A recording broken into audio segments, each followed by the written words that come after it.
ನಮಸ್ಕಾರ ಸ್ನೇಹಿತರೆ, ನಾನು ಹನುಮಂತ್ ಮಾಗಿ. ಸ್ನೇಹಿತರೆ, ನಿಮಗೆಲ್ಲರಿಗೂ ಕೂಡ ಗೊತ್ತಿರೋ ಹಾಗೆ ಕಳೆದ ಒಂದು 2 ತಿಂಗಳ ಹಿಂದೆ ತುಂಬ ಪ್ರಚಲಿತದಲ್ಲಿರ್ತಕ್ಕಂಥ ವಿಷಯ. ಅದೇ ರೀತಿಯಾಗಿ ಒಂದು ಯಾವ ರೀತಿಯಾಗಿ ಹೇಳಬೇಕು, ಈ ಒಂದು ಪ್ರಕರಣ ಬಗ್ಗೆ ಗೊತ್ತಿಲ್ಲ. ಒಂದು ಟ್ರೈಯಾಂಗಲ್ ಲವ್ ಸ್ಟೋರಿ ಅಂತ ಹೇಳಿದ್ರು ಕೂಡ ತಪ್ಪಾಗ್ಲಿಕ್ಕಿಲ್ಲ. ಈ ಮಂಜು, ಲೀಲಾ, ಸಂತು ಈ 3 ಜನರ ಒಂದು ಪ್ರಕರಣದ ಬಗ್ಗೆ ಗೊತ್ತಿದೆ. ಆದರೆ ಇಲ್ಲಿ ಒಂದು ನೋವಿನ ಸಂಗತಿ ಏನು ಅಂತಂದ್ರೆ, ಲೀಲಾ ನಾನು ಎಲ್ಲ ಮಕ್ಕಳನ್ನ ಸಾಕ್ತೀನಿ ಅಂತ ಹೇಳಿ ಎಲ್ಲರ ಮುಂದೆ ಒಪ್ಕೊಂಡಿದ್ಲು. ಅದಾದ ಬಳಿಕ ಲೀಲಾಳ ಹತ್ರ ಮಂಜು ಮಕ್ಕಳನ್ನು ಕೂಡ ಬಿಟ್ಟು ಹೋಗ್ಬಿಡ್ತಾನೆ. ಇದೆಲ್ಲವೂ ಕೂಡ ನಿಮ್ಮ ಗಮನದಲ್ಲಿದೆ. ಆದರೆ ಈಗ ಲೀಲಾ ಮತ್ತು ಸಂತು ಮಕ್ಕಳನ್ನು ಚೆನ್ನಾಗಿ ನೋಡ್ಕೊಳ್ತಾ ಇಲ್ಲ ಅನ್ನೋ ಮಾಹಿತಿ ಕೂಡ ಸದ್ದು ಮಾಡ್ತಾ ಇದೆ. ಸೊ ಈ ಒಂದು ಪ್ರಕರಣಕ್ಕೆ ಸಂಬಂಧಪಟ್ಟ ಹಾಗೆ ಏನೇನೆಲ್ಲ ಆಗಿದೆ ಎಂಬುದು ನಿಮಗೆ ಗೊತ್ತಿದೆ. ಅದರ ಬಗ್ಗೆ ನಾನು ಹೆಚ್ಚು ವಿವರವನ್ನು ಕೊಡ್ತಾ ಹೋಗೋದಿಲ್ಲ. ಈ ಹಂತದಲ್ಲಿ ಅಂದರೆ ಈ ಸದ್ಯದ ಪರಿಸ್ಥಿತಿಯಲ್ಲಿ ಹೇಗೆ ಇದೆ ಪರಿಸ್ಥಿತಿ ಎಂಬುದನ್ನು ಒಂದಿಷ್ಟು ವಿವರಣೆಯನ್ನು ಗಮನಿಸ್ತಾ ಹೋಗೋಣ. ಸೊ ನೀವೇನಾದರೂ ಮೊದಲ ಸಲ ನಮ್ಮ ಚಾನಲ್ ನೋಡ್ತಾ ಇದ್ರೆ ಈ ಕೂಡಲೇ ಸಬ್ಸ್ಕ್ರೈಬ್ ಮಾಡಿ. ಹೆಚ್ಚಿನ ವಿಡಿಯೋಗಳಿಗಾಗಿ ನೋಟಿಫಿಕೇಶನ್ ಬೆಲ್ ಐಕನ್ ಕೂಡ ಕ್ಲಿಕ್ ಮಾಡಿಕೊಳ್ಳಿ. ನಿಮ್ಗೆಲ್ರಿಗೂ ಕೂಡ ಗೊತ್ತಿರೋ ಹಾಗೆ ಆರಂಭದಲ್ಲಿ ಹೇಳಿದ ಪ್ರಕಾರ ಮಂಜು, ಲೀಲಾ, ಸಂತು ಈ ಟ್ರೈಯಾಂಗಲ್ ಲವ್ ಸ್ಟೋರಿ ಏನಿತ್ತು, ಮಂಜುಗೆ ಲೀಲಾ ಬೇಕಿತ್ತು, ಲೀಲಾಗೆ ಮಂಜು ಬೇಡವಾಗಿತ್ತು. ಮಂಜು, ಲೀಲಾ ಇಬ್ಬರು ಕೂಡ ಮದುವೆಯಾಗಿ ಸಂಸಾರ ಮಾಡಿ 3 ಮಕ್ಕಳಿಗೆ ತಂದೆ ತಾಯಿ ಕೂಡ ಆಗಿಬಿಟ್ಟಿದ್ರು. ಅದು ಯಾವ ಪರಿಸ್ಥಿತಿಗೆ ಇವರಿಬ್ಬರು ಕೂಡ ಬೇರೆ ಬೇರೆ ಆಗೋದಕ್ಕೆ ನಿರ್ಧಾರ ಮಾಡಿದ್ರೋ ಗೊತ್ತಿಲ್ಲ. ಈ ಒಂದು ಕಾಮ ಅನ್ನೋದು ನೆತ್ತಿಗೆ ಹೇರ್ಬಿಟ್ರೆ ಎಂಥವರನ್ನು ಕೂಡ ಇದು ಕುಗ್ಗಿಸಿ ಬಿಡುತ್ತೆ, ಎಂಥವರನ್ನು ಕೂಡ ಇದು ಕೆಟ್ಟವರನ್ನಾಗಿ ಮಾಡಿಬಿಡುತ್ತೆ ಅನ್ನೋದಕ್ಕೆ ಈ ಲೀಲಾನೇ ಕಾರಣ ಅಂತ ಹೇಳಿದ್ರು ಕೂಡ ತಪ್ಪಾಗ್ಲಿಕ್ಕಿಲ್ಲ. ಸ್ನೇಹಿತರೆ, ಲೀಲಾಗೆ ಮದುವೆ ಆಗಿ ಮಕ್ಕಳು ಕೂಡ ಆಗಿದೆ, ಸಾಕಷ್ಟು ದಿನಗಳು ಕಳೆದೋಗ್ಬಿಟ್ಟಿದೆ. ಸೊ ಇನ್ನೇನು ಮಕ್ಕಳು ಒಂದು ಏಜಲ್ಲಿ ಇದ್ದಾರೆ. ಅಂದರೆ ಒಬ್ಬ ತಿಳುವಳಿಕೆ ಇರುವಂಥ ವ್ಯಕ್ತಿ, ಒಬ್ಬ 6ನೇ ಕ್ಲಾಸಲ್ಲಿ ಓದ್ತಾ ಇದ್ದಂಥ ವ್ಯಕ್ತಿ, ಒಬ್ಬ 4ನೇ ಒಂದು ಹುಡುಗಿ ಕೂಡ 4ನೇ ಕ್ಲಾಸ್ ಏನೋ ಓದ್ತಾ ಇರುವಂಥ ಮಗು, ಇನ್ನೊಂದು ಚಿಕ್ಕ ಮಗು ಕೂಡ ಇದೆ, ಗಂಡು ಮಗು. ಸೊ ಒಟ್ಟು 3 ಜನ ಮಕ್ಕಳು, ಒಂದು ಸುಖವಾದ ಸಂಸಾರ, ಕ್ಯಾಬ್ ಓಡಿಸ್ಕೊಂಡು ದಿನವನ್ನ ಸಾಗಿಸ್ತಾ ಇದ್ದಂತಹ ಮಂಜು. ಸೊ ಈ ಗಂಡ ಹೆಂಡತಿ ಒಂದು ಮನೆಯನ್ನು ಮಾಡಿಕೊಂಡು, ಬಾಡಿಗೆ ಮನೆಯನ್ನು ನೋಡಿಕೊಂಡು ಒಂದು ತಕ್ಕ ಮಟ್ಟಿಗೆ ಆರಾಮಾಗಿ ಇದ್ರು. ಸೊ ಈ ಇಬ್ಬರ ಮಧ್ಯೆ ಬಂದಿರತಕ್ಕಂಥವನು ಈ ಸಂತು. ಇನ್ನು ಸಂತುಗೆ ಕೂಡ ಮದುವೆ ಆಗಿರುತ್ತೆ, ಮದುವೆ ಆಗಿ ಅವ್ರಿಗೂ ಕೂಡ ಒಂದು ಮಗು ಇದೆ. ಆದರೆ ಹೆಂಡತಿ ಅನಾರೋಗ್ಯ ಕಾರಣದಿಂದಾಗಿ ಸಾವನ್ನಪ್ಪಿರ್ತಾರೆ ಎನ್ನುವ ಮಾಹಿತಿ ಕೂಡ ಇದೆ. ಈಗ ಎಲ್ಲರೂ ಕೂಡ ಒಂದೇ ಮನೆಯಲ್ಲಿ ಇರುವಂಥ ಪರಿಸ್ಥಿತಿ ಇತ್ತು. ಅಂದರೆ ಮಂಜುನ ಹೆಂಡತಿ ಆಗಿರ್ತಕ್ಕಂತಹ ಲೀಲಾ ನನಗೆ ಮಂಜು ಬೇಡ, ಸಂತುನೇ ಬೇಕು ಅಂತ ಹೇಳಿಕೊಂಡು ಸಂತು ಜೊತೆನೆ ಕಾಲವನ್ನು ಕಳೀತಾ ಇದ್ದಾಳೆ.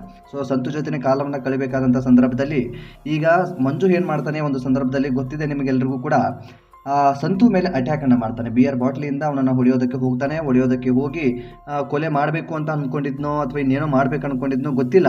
ಒಟ್ಟು ಆ ಒಂದು ಸಂದರ್ಭದಲ್ಲಿ ಈ ಬಿಯರ್ ಬಾಟಲಿಂದ ಮಂಜು ಸಂತು ಮೇಲೆ ಹೊಡೆದ್ಬಿಟ್ಟಿರ್ತಾನೆ. ಅದಕ್ಕೆ ತುಂಬ ಗಾಯ ಆಗಿರುತ್ತೆ, ಆಪರೇಷನ್ ಮಾಡಿಸ್ಬೇಕಾಗಿ ವೈದ್ಯರು ಕೂಡ ಹೇಳ್ತಾರೆ. ಅದೆಲ್ಲವೂ ಕೂಡ ಈಗ ಸಂತು ಮಾಡಿಸ್ಕೊಂಡು ಒಂದು ತಕ್ಕ ಮಟ್ಟಿಗೆ ಆರಾಮಾಗಿ ಇದ್ದಾರೆ ಅಂತ ಎಲ್ಲರೂ ಕೂಡ ಅಂದ್ಕೊಂಡಿದ್ರು. ಆದರೆ ಇಲ್ಲಿ ಏನಾಗ್ತಾ ಇದೆ ಅಂತಂದರೆ, ಲೀಲಾ ಮತ್ತು ಸಂತು ಮಕ್ಕಳು ಹಾಸಿಗೆ ಹಿಡಿದು ಮಲಗಿಬಿಟ್ಟಿದ್ದಾರಂತೆ. ಆದರೂ ಕೂಡ ಅವುಗಳನ್ನು ನೋಡ್ಕೋಬೇಕಾಗಿರ್ತಕ್ಕಂತಹ ಈ ಲೀಲಾ ಮತ್ತು ಸಂತು ಅವುಗಳ ಬಗ್ಗೆ ಕ್ಯಾರೆ ಅಂತ ಇಲ್ವಂತೆ. ಸೊ ಯಾಕೆ ಇಂಥ ಬೇಜವಾಬ್ದಾರಿ ಇವರು ತೋರಿಸ್ತಾ ಇದ್ದಾರೆ ಗೊತ್ತಿಲ್ಲ. ಇದಕ್ಕೆ ಸಂಬಂಧಪಟ್ಟ ಹಾಗೆ ಮಾಹಿತಿಗಳು ಕೂಡ ಹರಿದಾಡ್ತಾ ಇದ್ದಾವೆ.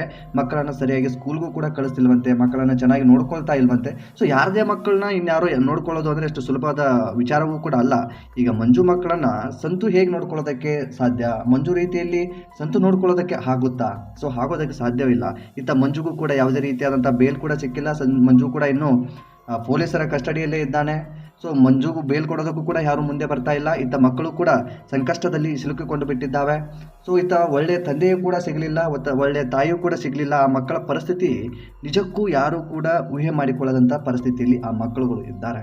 ಸೊ ಎಂಥ ಕೆಟ್ಟ ಪರಿಸ್ಥಿತಿ ಇದೆ ನೋಡಿ. ಒಂದು ಕಾಮಕ್ಕೋಸ್ಕರ ಒಂದು ಗಂಡನನ್ನು ಬಿಟ್ಟು ಬೇರೊಬ್ಬನ ಜೊತೆ ಹೋದಾಗ ಮಕ್ಕಳ ಪರಿಸ್ಥಿತಿ ಏನಾಗುತ್ತೆ ಅನ್ನೋ ಯೋಚನೆ ಕೂಡ ಇವರಿಗೆ ಇರಲಿಲ್ಲ. ನಾವು ಕೂಡ ಇವರನ್ನು ತುಂಬ ಕನ್ವಿನ್ಸ್ ಕೂಡ ಮಾಡಿದ್ವಿ. ನೀವು ಗಂಡ ಹೆಂಡತಿ ಏನೇ ಸಮಸ್ಯೆಗಳಿರ್ಬೋದು, ಗಂಡ ಹೆಂಡತಿ ಒಟ್ಟಿಗೆ ಇರಿ.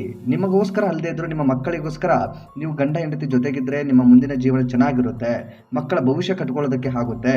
ಮಕ್ಕಳ ಭವಿಷ್ಯವನ್ನು ಸ್ವತಃ ನೀವೇ ಕೂತ್ಕೊಂಡು ಹಾಳು ಮಾಡಬೇಡಿ ಅಂತ ಕೂಡ ಸಾಕಷ್ಟು ರಿಕ್ವೆಸ್ಟನ್ನು ಕೂಡ ನಾವು ಮಾಡ್ಕೊಂಡಿದ್ವಿ. ಈ ಹಿಂದೆ ಕೂಡ ಈ ಪ್ರಕರಣಕ್ಕೆ ಸಂಬಂಧಪಟ್ಟ ಹಾಗೆ ಸಾಕಷ್ಟು ವರದಿಯನ್ನು ಕೂಡ ನಾವು ಪ್ರಸಾರ ಮಾಡಿದ್ವಿ.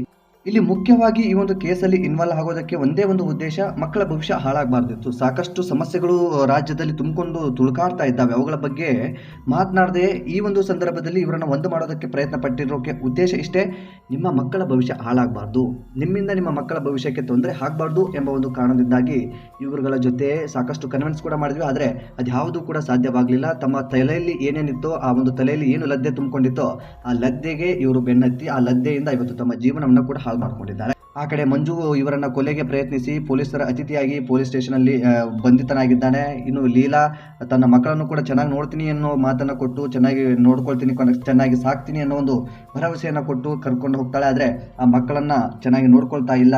ಇತ್ತ ಸಂತು ಕೂಡ ಅಷ್ಟೇ, ಅವನು ಬೇರೆಯವ್ರ ಮಕ್ಕಳು, ನಾನು ಆರಂಭದಲ್ಲಿ ಹೇಳಿದ್ನಲ್ಲ, ಬೇರೆಯವ್ರ ಮಕ್ಕಳನ್ನ ಅವನು ಯಾಕೆ ಅಷ್ಟು ಸುಲಭವಾಗಿ ಅಷ್ಟು ಚೆನ್ನಾಗಿ ನೋಡ್ಕೊಳ್ಳೋದಕ್ಕೆ ಸಾಧ್ಯ? ಸೊ ಅದು ಸಾಧ್ಯವೇ ಇಲ್ಲ. ಏನೇ ಆದರೂ ಕೂಡ ತಂದೆನೇ ಬೇರೊಬ್ಬ ವ್ಯಕ್ತಿ ತಂದೆ ಸ್ಥಾನದಲ್ಲಿ ನಿಂತ್ಕೊಂಡು ನೋಡ್ಕೊಳ್ತಾನೆ ಅಂದರೆ ಅದು ತಂದೆ ಆಗೋದಕ್ಕೆ ಸಾಧ್ಯವೇ ಇಲ್ಲ ನೋಡಿ. ಹಾಗಾಗಿ ಈ ಒಂದು ಪ್ರಕರಣಕ್ಕೆ ಸಂಬಂಧಪಟ್ಟ ಹಾಗೆ ಮಕ್ಕಳಿಗೆ ಚಿತ್ರಹಿಂಸೆ ಕೂಡ ಆಗ್ತಾ ಇದೆ ಅಂತೆ.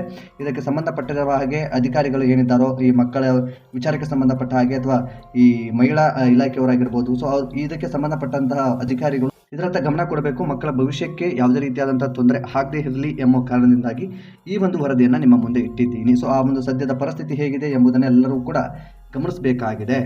ಸೊ ಇಂತಹದ್ದೊಂದು ಕೆಟ್ಟ ಪ್ರಕರಣ, ಇಂತಹದ್ದೊಂದು ಕೆಟ್ಟ ಬೆಳವಣಿಗೆ ನಮ್ಮ ರಾಜ್ಯದಲ್ಲಿ ಆಗಿದೆಯಲ್ಲ, ನಿಜಕ್ಕೂ ಎಲ್ಲರೂ ಕೂಡ ತಲೆ ತಗ್ಗಿಸಲೇಬೇಕಾದಂಥ ವಿಚಾರ. ನಿಜಕ್ಕೂ ಇಂತಹ ಪರಿಸ್ಥಿತಿ ಯಾವ ಮಕ್ಕಳಿಗೂ ಕೂಡ ಬರೋದು ಬೇಡ. ಇನ್ನು ಒಂದು ಹಿರಿಯರೊಂದು ಮಾತನ್ನು ಹೇಳ್ತಾರೆ, ಜಗತ್ತಲ್ಲಿ ಕೆಟ್ಟ ಮಕ್ಕಳು ಇರಬಹುದು ವಿನಃ ಕೆಟ್ಟ ತಂದೆ ತಾಯಿ ಇರೋದಕ್ಕೆ ಸಾಧ್ಯವಿಲ್ಲ ಅಂತಾರೆ. ಆದರೆ ಇಲ್ಲಿ ಕೆಟ್ಟ ತಂದೆ ತಾಯಿಗಳೇ ಇದ್ದಾರೆ. ಮಕ್ಕಳಿಗೆ ಭವಿಷ್ಯ ಹಾಳಾಗ್ತಾ ಇದೆ. ಮಕ್ಕಳು ಏನು ಪಾಪ ಮಾಡಿದೋ ಗೊತ್ತಿಲ್ಲ, 3 ಮಕ್ಕಳ ಭವಿಷ್ಯ ಕೂಡ ಹಾಳಾಗ್ತಾ ಇದೆ. ಅತ್ತ ಸಂತು ಮಗು ಜೀವನವೂ ಕೂಡ ಹಾಳಾಗ್ತಾ ಇದೆ ಅಂತ ಹೇಳಿದ್ರು ಕೂಡ ತಪ್ಪಾಗ್ಲಿಕ್ಕಿಲ್ಲ. ಎಲ್ಲದರ ಮಧ್ಯೆ ಸ್ವಲ್ಪ ಆರಂಭದಲ್ಲಿ ಎಲ್ಲ ಅಡ್ಜಸ್ಟ್ಮೆಂಟ್ ಆಗಿ ಚೆನ್ನಾಗಿ ಇದ್ರು ಅಂತ ಒಂದು ರೀತಿಯಲ್ಲಿ ವರದಿ ಬಂದಿತ್ತು. ಅದಾದ ಬಳಿಕ ಈಗ ದಿನಗಳು ಕಳೀತಾ ಇದ್ದಂತೆ, ಎಲ್ರಿಗೂ ಕೂಡ ಅಷ್ಟೇ, ದಿನಗಳು ಕಳೀತಾ ಇದ್ದಂತೆ ಏನಾಗ್ಬಿಡುತ್ತೆ ಅಂತಂದರೆ ಆರಂಭದಲ್ಲಿ ಇರುವಂಥ ಜೋಶ್ ಮತ್ತೆ ಇರೋದಕ್ಕಾಗೋದಿಲ್ಲ. ಇವರ ದೇಹ ಚಪಲ ತೀರಿದ ನಂತರ ಅದೇ ಪ್ರೀತಿ ಇರೋದಕ್ಕೂ ಕೂಡ ಸಾಧ್ಯವಾಗೋದಿಲ್ಲ. ಇಂತಹ ಕೆಟ್ಟ ಒಂದು ಮನಸ್ಥಿತಿ ಇವರಲ್ಲಿ ಇದೆ ಅಂದಮೇಲೆ ನಿಜಕ್ಕೂ ಈ ಒಂದು ಪ್ರಕರಣದ ಬಗ್ಗೆ ಏನು ಮಾತನಾಡಿದ್ರು ಕೂಡ ಕಷ್ಟ, ಏನು ಮಾತನಾಡಿದ್ರು ಕೂಡ ವೇಸ್ಟ್ ಅನ್ನೋ ಮಟ್ಟಕ್ಕೆ ಬಂದುಬಿಟ್ಟಿದೆ. ಮಕ್ಕಳ ಭವಿಷ್ಯವನ್ನು ಹಾಳು ಮಾಡಿಟ್ಬಿಟ್ರು, ತಮ್ಮ ಭವಿಷ್ಯವನ್ನು ಕೂಡ ಹಾಳು ಮಾಡ್ಕೊಂಡ್ಬಿಟ್ರು, ಒಂದು ರಾಜ್ಯದ ದಿಕ್ಕನ್ನೇ ಕೂಡ ಒಂದಿಷ್ಟು ಬದಲಾಯಿಸಿಬಿಟ್ರು. ಇಂಥವರು ಎಷ್ಟೋ ಜನ ಇರೋದ್ರಿಂದ, ಇಂತಹ ನಾಲಾಯಕ ಜನಗಳು ಇರೋದ್ರಿಂದ ಇವತ್ತಿನ ದಾಂಪತ್ಯ ಜೀವನಕ್ಕೂ ಕೂಡ ಸಾಕಷ್ಟು ಜನ ಅನುಮಾನ ಪಡುವಂಥದ್ದಾಗ್ಬಿಟ್ಟಿದೆ. ಯಾರ ಜೊತೆ ಹೇಗಿರೋದಕ್ಕೆ ಸಾಧ್ಯ, ಯಾರ ಜೊತೆ ಹೇಗೆ ಮಾಡೋದಕ್ಕೆ ಸಾಧ್ಯ ಎಂಬುದು ಕೂಡ ಗೊತ್ತಾಗದೇ ಇರುವಂಥ ಪರಿಸ್ಥಿತಿಯಲ್ಲಿದೆ. ಯಾವ ಹುತ್ತಲಿ ಯಾವ ಹಾವು ಅನ್ನೋ ಒಂದು ಮಾತನ್ನು ಕೂಡ ಕೇಳಿದಿರಿ ಅಂತ ಅನ್ಕೊಳ್ತೀನಿ. ಈಗ ಈ ಪರಿಸ್ಥಿತಿಯು ಕೂಡ ಅದೇ ಆಗಿರ್ತಕ್ಕಂಥದ್ದು. ಯಾವುದೋ ಒಂದು ಕಾರಣದಿಂದಾಗಿ ಮಂಜುಗೆ ಈ ಒಂದು ಸಂತು ಸ್ನೇಹಿತನಾಗ್ಬಿಡ್ತಾನೆ. ಸಂತು ಸ್ನೇಹಿತನಾದ ಬಳಿಕ ಇನ್ನು ಮಂಜುನ ಹೆಂಡತಿ ಸಂತುನು ಕೂಡ ಸ್ನೇಹಿತರನ್ನಾಗಿ ಮಾಡಿಸ್ಕೊಂಡು ಬಿಡ್ತಾಳೆ. ಮಂಜು ಇಲ್ಲದಂತಹ ಸಂದರ್ಭದಲ್ಲಿ, ಮಂಜು ಕ್ಯಾಬ್ ಓಡಿಸುವಂಥ ಸಂದರ್ಭದಲ್ಲಿ ಮನೆಗೆ ಬರ್ತಾ ಇರ್ತಾನೆ. ಮನೆಯಲ್ಲಿ ಇಬ್ಬರು ಕೂಡ ಒಟ್ಟೊಟ್ಟಿಗೆ ಇರ್ತಾರೆ. ಇದನ್ನೆಲ್ಲವೂ ಕೂಡ ಮಕ್ಕಳು ಗಮನಿಸಿರ್ತಾರೆ. ಮಕ್ಕಳು ಗಮನಿಸಿ ಆದ ಬಳಿಕ ತಂದೆಯ ಮುಂದೆ ಈ ಒಂದು ವರದಿಯನ್ನು ಕೂಡ ಇಡ್ತಾರೆ. ಆಗ ತಂದೆ ರೊಚ್ಚಿಗೆದ್ದು ಇವಳನ್ನ ಮೇಲೆ ಅನುಮಾನ ಪಡೋದಕ್ಕೆ ಪ್ರಾರಂಭಿಸ್ತಾನೆ. ಇಂತಹದ್ದೆಲ್ಲವೂ ಕೂಡ 1 ವರ್ಷಗಳ ಕಾಲ ನಡೆಯುತ್ತೆ. ಅದಾದ ಬಳಿಕ ಇವರ ಗುಟ್ಟು ರಟ್ಟಾಗೋದಕ್ಕೆ ಪ್ರಾರಂಭ ಯಾವತ್ತಾಗುತ್ತೋ ಅವತ್ತು ಇವರ ಒಂದು ಮೊಬೈಲಲ್ಲಿರುವಂತಹ ಫೋಟೋಗಳು ಮಂಜುಗೆ ಸಿಗುತ್ತೆ. ಮಂಜುಗೆ ಸಿಕ್ಕ ನಂತರ ಈ ರೀತಿಯಾದಂಥ ಒಂದು ರಂಪಾಟ ಕೂಡ ಹಾಗೆ ಹೋಗಿಬಿಡುತ್ತೆ. ಒಟ್ಟು ಇಂತಹದ್ದೊಂದು ಪ್ರಕರಣ, ಈ ಒಂದು ಪ್ರಕರಣ ಇದೆಯಲ್ಲ, ನಿಜಕ್ಕೂ ಇದ್ರ ಬಗ್ಗೆ ನಾವು ಮಾತನಾಡಬೇಕು. ಇದು ಈ ಒಂದು ಪ್ರಕರಣದ ಬಗ್ಗೆ, ನಿಜಕ್ಕೂ ಈ ಒಂದು ಪ್ರಕರಣದ ಬಗ್ಗೆ ಮಾತನಾಡೋದಕ್ಕೆ ನಮಗೆ ಅಸಹ್ಯ ಆಗ್ಬಿಟ್ಟಿದೆ. ಯಾಕೆ ಈ ಅಸಹ್ಯ ಆಗ್ತಾ ಇದೆ ಅಂತಂದರೆ, ಸಾಕಷ್ಟು ಸಮಸ್ಯೆಗಳಂತಹದ್ದೆಲ್ಲವೂ ಕೂಡ ತುಂಬಿಕೊಂಡ್ಬಿಟ್ಟಿದೆ. ಆದರೆ ಅಂಥ ಸಮಸ್ಯೆಗಳ ಬಗ್ಗೆ ಮಾತನಾಡದೆ ಇಂಥ ಪ್ರಕರಣದ ಬಗ್ಗೆ ಮಾತನಾಡ್ತಾ ಇದ್ದೀವಲ್ಲ, ನಿಜಕ್ಕೂ ಒಂದು ಕಡೆಯಿಂದ ನಮಗೂ ಕೂಡ ಅಸಹ್ಯ ಆಗ್ತಾ ಇದೆ, ಒಂದು ಕಡೆಯಿಂದ ನಿಮಗೂ ಕೂಡ ಒಂದು ಇರಿಟೇಷನ್ ಆಗ್ತಾ ಇರ್ಬೋದೇನೋ ಅಂತ ಅಂದ್ಕೊಳ್ತೀನಿ. ಯಾಕೆ ಈ ಒಂದು ಪ್ರಕರಣದಲ್ಲಿ ನಾವು ಇನ್ವಾಲ್ವ್ ಆಗೋದಕ್ಕೆ, ನಾನು ಆರಂಭದಲ್ಲೂ ಹೇಳಿದಾಗೆ ಮಕ್ಕಳ ವಿಚಾರಕ್ಕೆ ಸಂಬಂಧಪಟ್ಟ ಹಾಗೆ ಮಕ್ಕಳ ಭವಿಷ್ಯ ಹಾಳಾಗಬಾರ್ದು ಎಂಬ ಉದ್ದೇಶದಿಂದ ಈ ಒಂದು ಪ್ರಕರಣದಲ್ಲಿ ಇನ್ವಾಲ್ವ್ ಆಗಿರುವುದು. ಅದನ್ನು ಹೊರತುಪಡಿಸಿ ಬೇರೆ ಯಾವುದೇ ರೀತಿಯಾದಂಥ ಉದ್ದೇಶವಿಲ್ಲ. ಕೇವಲ ಒಂದು ದಿನದ ನ್ಯೂಸ್ ಅಥವಾ ಒಂದು ಕ್ಷಣದ ನ್ಯೂಸ್ ಮಾತ್ರ ಇದು ಆಗಿತ್ತು. ಆದರೆ ಈಗ ತುಂಬ ಈ ಒಂದು ನಮ್ಮ ವಿಶೇಷವಾಗಿ ನಮ್ಮ ಚಾನಲನ್ನು ನೀವು ಗಮನಿಸಿದ್ದೀರಿ ಅಂತ ಅಂದ್ಕೊಳ್ತೀನಿ. ಸಾಕಷ್ಟು ವಿಡಿಯೋಗಳನ್ನು ಈ ಒಂದು ಪ್ರಕರಣಕ್ಕೆ ಸಂಬಂಧಪಟ್ಟ ಹಾಗೆ ಪ್ರಸಾರ ಮಾಡಿದ್ದೀವಿ. ಅವರನ್ನು ಮನವೊಲಿಸೋದಕ್ಕೆ ತುಂಬ ಪ್ರಯತ್ನ ಕೂಡ ಪಟ್ಟಿದ್ದೀವಿ. ಅಂಥದ್ದೆಲ್ಲವೂ ಕೂಡ ಮಾಡಿ ಆದ ಮೇಲೂ ನಮ್ಮ ಪ್ರಯತ್ನ ವಿಫಲವಾಯಿತು. ಖಂಡಿತವಾಗಿಯೂ ಇಂತಹ ಒಂದು ಪ್ರಯತ್ನ ಮಾಡಿದ್ದು ನಮ್ಮದೇ ತಪ್ಪಾಗಿಬಿಡ್ತಾ ಅನ್ನೋ ಒಂದು ಮನಸ್ಥಿತಿಯೂ ಕೂಡ ನಮ್ಮಲ್ಲಿ ಕಾಣಿಸ್ಕೊಳ್ಳೋದಕ್ಕೆ ಪ್ರಾರಂಭಿಸಿತು. ಸೊ ಇಂಥ ಒಂದು ಬೆಳವಣಿಗೆ ಆಗಬಾರ್ದಾಗಿತ್ತು. ಇಂಥ ಒಂದು ಬೆಳವಣಿಗೆ ಆಗೋಗ್ಬಿಟ್ಟಿದೆ. ಈಗ ಮಕ್ಕಳ ಒಂದು ಭವಿಷ್ಯ ಚಿಂತಾಜನಕವಾಗಿದೆ. ಮಕ್ಕಳ ಭವಿಷ್ಯಕ್ಕೆ ಯಾರು ಹೊಣೆ ಎಂಬ ಒಂದು ಪ್ರಶ್ನೆ ಕಾಡ್ತಾ ಇದೆ. ಸೊ ಮುಂದಿನ ಜೀವನದಲ್ಲಿ ಅಥವಾ ಮುಂದಿನ ದಿನಗಳಲ್ಲಿ ಈ ಮಕ್ಕಳ ಭವಿಷ್ಯ ಏನಾಗುತ್ತೆ ಎಂಬುದೇ ಒಂದು ಯಕ್ಷ ಪ್ರಶ್ನೆ ಆಗಿದೆ. ಇನ್ನು ಮಕ್ಕಳಿಗೆ ಸಂಬಂಧಪಟ್ಟ ಹಾಗೆ ಯಾವ್ಯಾವ ಇಲಾಖೆಯವರು ಅಥವಾ ಅಧಿಕಾರಿಗಳಿದ್ದಾರೋ ಇದಕ್ಕೆ ಸಂಬಂಧಪಟ್ಟ ಹಾಗೆ ಒಂದಿಷ್ಟು ವಿಷಯವನ್ನು ಗಮನಿಸಿ ಮಕ್ಕಳ ಭವಿಷ್ಯಕ್ಕಾಗಿ ಏನು ಮಾಡೋದಕ್ಕೆ ಸಾಧ್ಯನೋ ಆ ಒಂದು ಕೆಲಸವನ್ನು ಮಾಡೋದಕ್ಕೆ ಮುಂದಾಗಬೇಕು ಅನ್ನೋದು ಈ ನನ್ನ ವಿಡಿಯೋದ ಉದ್ದೇಶ ಕೂಡ ಆಗಿದೆ. ಸೊ ಈ ಒಂದು ಬೆಳವಣಿಗೆ ಅಥವಾ ಈ ಒಂದು ಕೆಟ್ಟ ಬೆಳವಣಿಗೆ ಇದೆಯಲ್ಲ, ಈ ಒಂದು ಮಂಜು ಲೀಲಾ ಸಂತು ಜೀವನ ಇದೆಯಲ್ಲ, ಇವರ ಜೀವನವನ್ನು ನರಕ ಮಾಡಿಕೊಳ್ಳೋದಲ್ಲದೆ ಮಕ್ಕಳ ಜೀವನವನ್ನು ಕೂಡ ನರಕ ಮಾಡಿಬಿಟ್ರು ಅಂತ ಹೇಳಿದ್ರು ಕೂಡ ತಪ್ಪಾಗಲಿಕ್ಕಿಲ್ಲ. ಸೊ ಈ ಒಂದು ಪ್ರಕರಣದ ಬಗ್ಗೆ ನಿಮ್ಗೇನು ಅನಿಸುತ್ತೆ ಸ್ನೇಹಿತರೆ, ಕಾಮೆಂಟ್ ಬಾಕ್ಸಲ್ಲಿ ಮೆನ್ಷನ್ ಮಾಡಿ. ನೀವೇನಾದರೂ ಮೊದಲ ಸಲ ನಮ್ಮ ಚಾನಲ್ ನೋಡ್ತಿದ್ರೆ ಈ ಕೂಡಲೇ ಸಬ್ಸ್ಕ್ರೈಬ್ ಮಾಡಿ. ಹೆಚ್ಚಿನ ವಿಡಿಯೋಗಳಿಗಾಗಿ ನೋಟಿಫಿಕೇಶನ್ ಬೆಲ್ ಐಕನ್ ಕೂಡ ಕ್ಲಿಕ್ ಮಾಡಿಕೊಳ್ಳಿ. ಮತ್ತೆ ಮುಂದಿನ ವಿಡಿಯೋದಲ್ಲಿ ಸಿಗೋಣ. ನಮಸ್ಕಾರ.